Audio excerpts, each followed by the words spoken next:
A meteorite with an extraterrestrial life form inside arrives in a New York apartment building. The visitor from the stars looks like a small spider, but can imitate other sounds and grows quickly, especially if well fed. The alien is quite omnivorous and eats almost everything he can, including insects, animals, or even humans. Not knowing who or what she is dealing with, a girl named Charlotte takes the spider in, but soon it escapes into the ventilation shafts, from where he begins to terrorize the residents.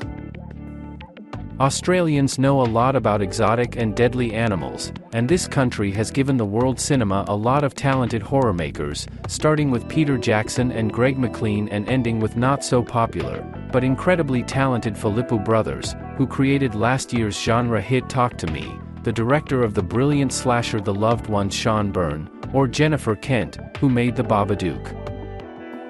Horror fans learned Kiah Roache-Turner's name a decade ago when he directed Wormwood, a post-apocalyptic zombie action horror in the aesthetic of Mad Max. He confirmed his success a few years later with the entertaining sci-fi horror Necrotronic, and then managed not to screw up with the sequel to Wormwood. Yes, it turned out weaker than its predecessor, but still ahead above much that is done in this genre in the West.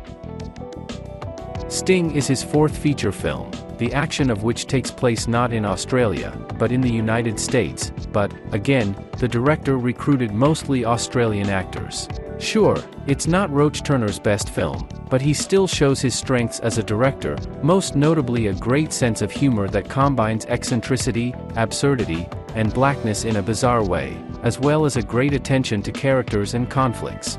Even though it's a movie about an overgrown spider eating people, the plot is still centered around the story of a family that grows closer and stronger through adversity.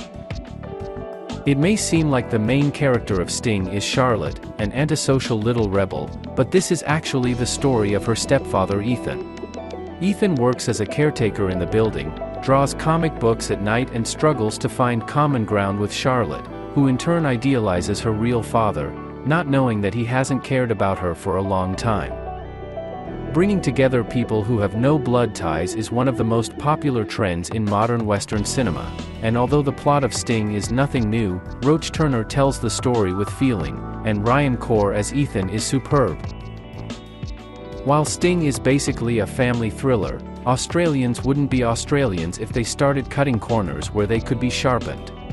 The movie is ingeniously directed and shot, and while the budget was obviously low, there are a couple gory and graphic scenes that will make you want to turn away. This is by no means a masterpiece, but a quality mainstream movie, which, by the way, is also a little better than another recent horror about spiders, in many ways similar to Black Widow French thriller Infested.